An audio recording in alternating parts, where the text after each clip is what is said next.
Mesdames et messieurs, chers internautes, vous êtes bien sur www.gms.sn. Bienvenue dans le rendez-vous de l'actualité. Tout de suite, les titres de ce journal. Le SAES toujours sur le pied de guerre, attendant de l'État du Sénégal qu'il réponde à sa complainte. Depuis la lettre ouverte où il réclame plus de considération et de respect, les enseignants du supérieur semblent ne point vouloir négocier, sinon que de voir une satisfaction totale de leurs exigences. À Ziguinchor, le rêve de nombre de jeunes filles se voit interrompu par la surprise d'une grossesse indésirée. Aussi, la problématique du maintien des filles à l'école bute sur l'illusion d'un mariage souvent sans base et sans lendemain, un phénomène que nous tenterons d'explorer dans le dossier de la semaine avec Mamoudou Salif Ndiaye. Tels sont les titres que nous serons heureuses de développer pour vous. La page internationale mettra fin à cette édition. Bienvenue dans ce JDN de ce 19 février 2016. La réaction du recteur radicalise les enseignants de l'université Assane Seck de Ziguinchor. Face à la presse ce vendredi, les professeurs ont décidé de poursuivre le combat pour sortir leur institution du gouffre, compte rendu Maïmounaba.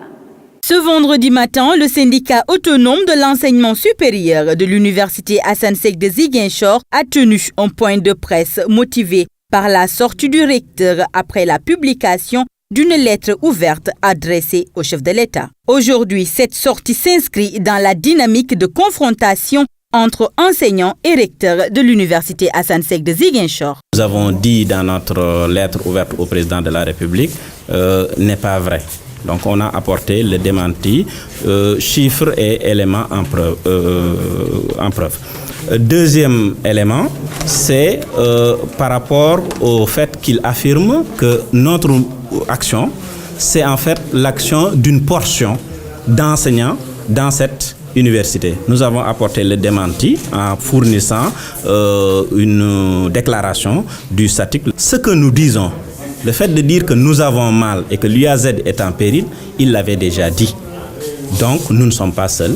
Je suis désolé, monsieur le recteur. Nous sommes des enseignants responsables. On ne peut pas passer notre temps à inventer des chiffres pour parler de la gestion de l'université.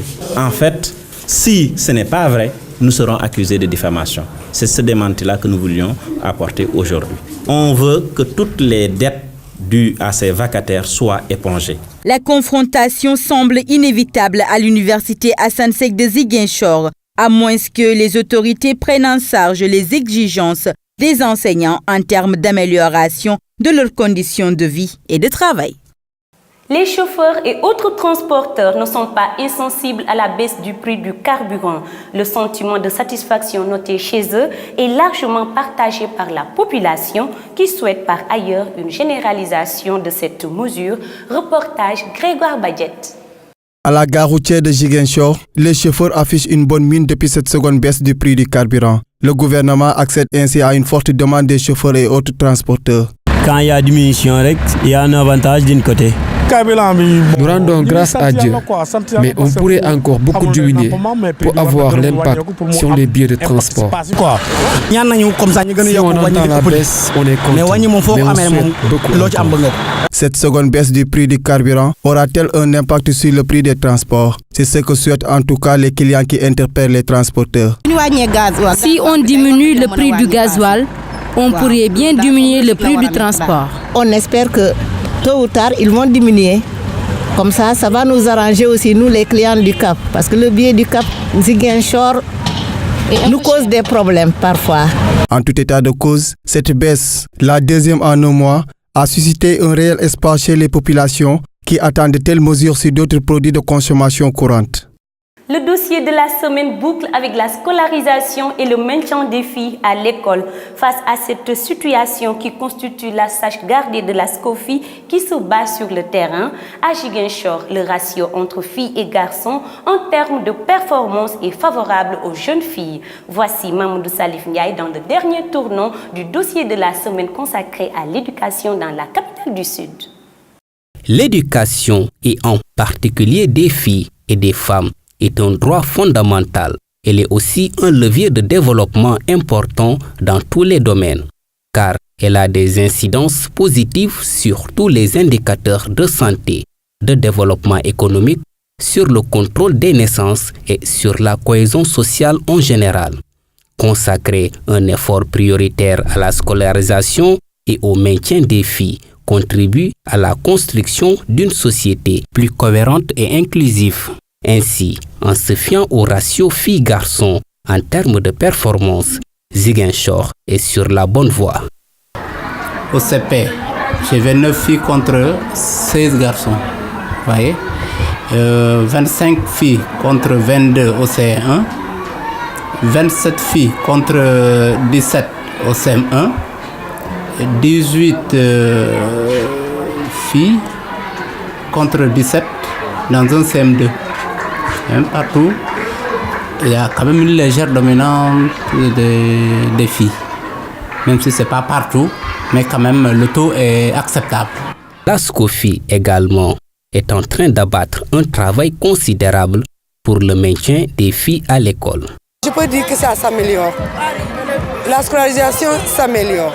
L'inscription, l'adhésion, il n'y a pas beaucoup de problèmes. Nous, notre problème actuellement, c'est le maintien, c'est les violences, c'est les mariages précoces.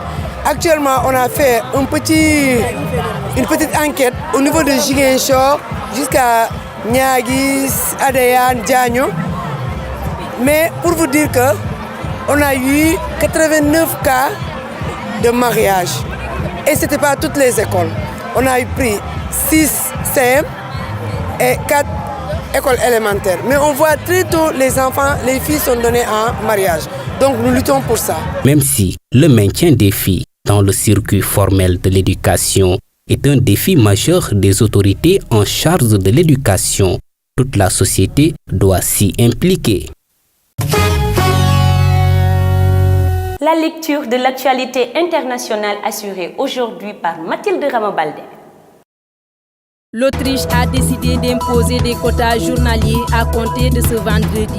Pas plus de 80 demandeurs d'asile par jour. Les quotas portent aussi sur le nombre de réfugiés qui traversent le pays pour aller en Europe de l'Ouest. Pas plus de 32 000 personnes en transit, exigent les autorités autrichiennes. Le sujet a été évoqué lors du sommet européen à Bruxelles. Et le président de la Commission, Jean-Claude Juncker, a fait part de son désaccord avec l'attitude de Vienne.